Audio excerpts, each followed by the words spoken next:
So మొదటగా సొదొమ గొమొర్రా పట్టణాల కొరకు అబ్రహాము నిలబడ్డాడండి. ఆ పట్టణాలు పాడవకుండా, ఆ పట్టణాలు నాశనం అవ్వకుండా దేవునితో ఎంత గోజాడుతున్నాడో మనం చూస్తాం. ఆదికాండం 16వ అధ్యాయం 23 నుంచి 33 వచనాల్లో కొన్ని శ్రేష్టమైన విషయాలు పరిశుద్ధాత్మ దేవుడు రాయించి పెట్టాడు.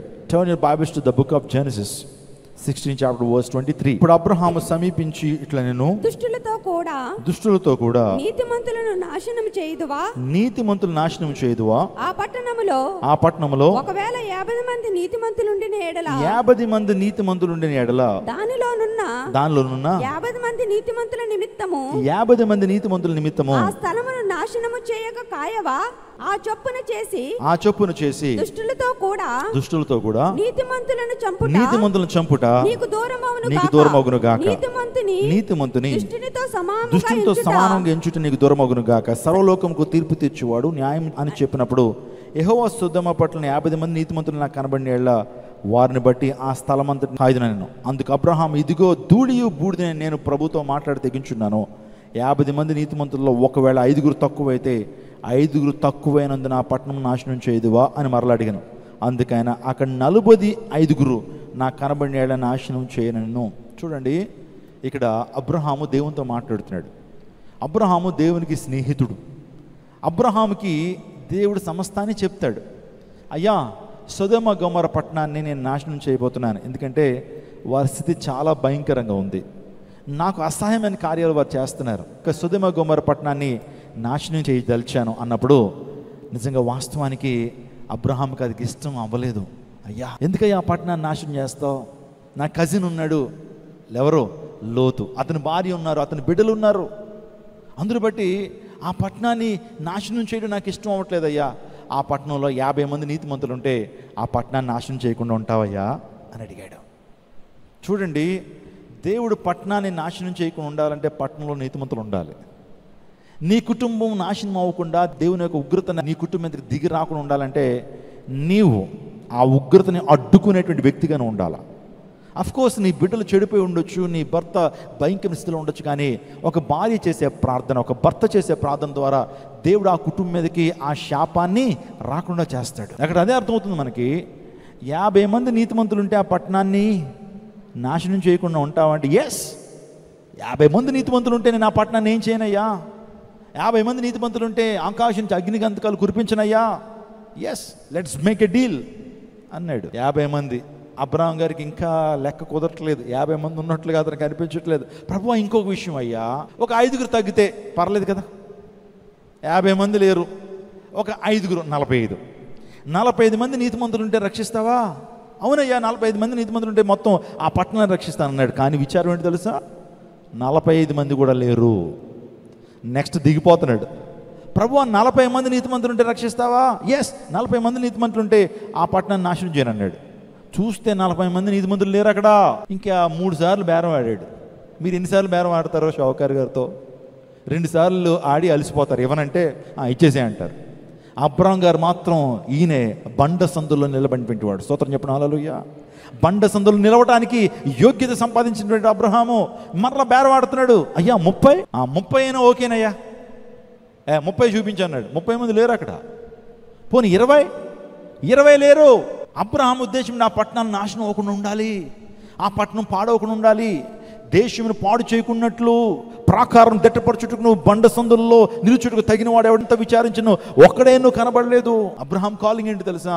సొదొమ గొమొర్రా పట్టణాలను ఎలాగైనా రక్షించాలి అని దేవునితో ఏం చేస్తున్నాడు? ప్రార్థనలో గోజాడుతున్నాడు, ప్రార్థనలో దేవునితో ఏమంటే మొర్ర పెడుతున్నాడు, బతిమలాడుతున్నాడు. అయ్యా 20 మంది ఉంటే లేరయ్యా, 20 మంది, 10 మంది ఉన్నారా, 10 మంది ఉంటే రక్షిస్తావా? ఇంకా అబ్రహాం విసుగెత్తిపోయాడు. 10 మంది కూడా నీతిమంతులు లేకపోతే పట్టణంలో ఆ పట్టణాలను ఏమనాలండి?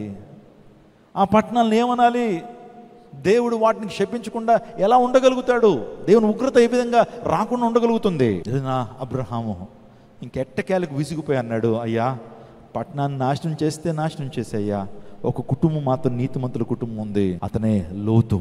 కాబట్టి దేవుడు అన్నాడు, లోతును తన భార్యను ఆ తర్వాత తన బిడ్డలను బయటకు వచ్చేయమని చెప్పు, ఆ పట్టణాన్ని నాశనం చేయబోతున్నానని. ఆకాశం నుంచి అగ్ని గంధకాలు కురిపించాడు. సొదొమ గొమొర్రా పట్టణాన్ని దేవుడు శాశ్వతంగా ఏం చేశాడు? ఏమండి?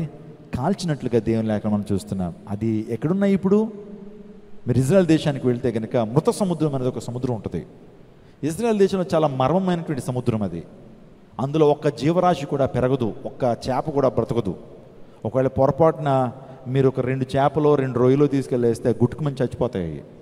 ఒక సముద్రంలో ఒక ప్రాణి కూడా లేనిటువంటి సముద్రం ఈ ప్రపంచంలో, దాన్ని మృత సముద్రం అంటారు. డెడ్ సీ ఆ మాటలోనే ఉంది కదా, మృత సముద్రం, డెడ్ సీ. మీరు పొరపాటున అందులో మునిగి చచ్చిపోవాలనుకుంటే చచ్చిపోలేరు, ఆత్మహత్య ఎవరు చేసుకోలేరు దానిలో. ఎందుకంటే ఆ సముద్రంలో ఏ ఒక్కరు మునగలేరు. మునుగుదాం అనుకున్నా మీరు మునగలేరు. కింద చాలా లోతు ఉంటుంది, కానీ ఏ ఒక్కరు కూడా ఆ నీటిలోకి మునగలేరు. ఆ నీటికి ఉన్న సాంద్రత చాలా గొప్పది, చాలా మినరల్స్తో ఉన్నటువంటి సముద్రం అది.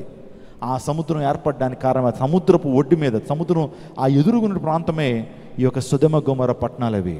ఇప్పటికీ వెళితే అద్భుతం ఏంటంటే, బైబిల్ని ఎందుకు సత్యవేద గ్రంథం అంటారు, బైబిల్ని ఎందుకు అద్భుతమైన పుస్తకం ఎందుకు అంటారంటే, ఇందులో రాయబడినటువంటి అంశం ఆ వాస్తవం కాదు, అదేదో మనుషుల యొక్క మదిలోంచి వచ్చినటువంటి మాటలు కాదు ఇవి. సొదొమ గొమొర్రా పట్టణాల్లో దేవుని యొక్క గంధకాలు కురిపించబడ్డాయని దానికి రుజువు ఈనాటికి కూడా మనం చూస్తాం. ఆ మృత సముద్రానికి ఎదురుగున్న ప్రాంతమే సొదొమ గొమొర్రా పట్టణం అయితే, ఆ పట్టణంలో ఇప్పటికీ కూడా ఆ ప్రాంతాల్లో సల్ఫర్ అండి, గంధకం అంటారు, సల్ఫర్. ఆ సల్ఫర్ దొరుకుతుందండి. సల్ఫర్ అంత తెల్లగా ఉంటుంది. ఆ ప్రాంతంలో ఒక గడ్డి కూడా మొలవదు, అదంతా కూడా తెల్లగా బూడిదలే ఉంటుంది. సల్ఫర్ దొరుకుతుంది. అగ్గిపుల్ల ఇలా వెలిగించి వేస్తే అక్కడ మండుతుందండి ఆ సల్ఫర్. అంత సల్ఫర్ ఈ ప్రపంచంలో ఎక్కడా కూడా మనం చూడం. కేవలం ఆ మృత సముద్రానికి ఆనుకున్నటువంటి ఆ ప్రాంతంలో మాత్రమే అంత సల్ఫర్ మనం చూస్తాం, గంధకం. ఆ గంధకం ఎందుకు అంత ఎక్కువగా ఉంది అక్కడ? ఆ సల్ఫర్ ఎందుకు ఇప్పటికీ కూడా క్రీస్తు పూర్వం సుమారుగా 1000-2000 సంవత్సరాల క్రితం జరిగింది, 3000 సంవత్సరాల క్రితం జరిగినటువంటి ఆ సందర్భానికి ఈ రోజున కూడా ఆధారాలు ఉన్నాయి. ఈ రోజున కూడా ఆ సల్ఫర్ మనం చూస్తాం. నిజంగా ఆ సల్ఫర్ అక్కడ కనబడతా ఉంటుంది. అగ్గిపుల్ల ఎలా వెలిగిస్తే వెలుగుతుందండి ఆ ప్రాంతంలో, సల్ఫర్ దొరుకుతుంది.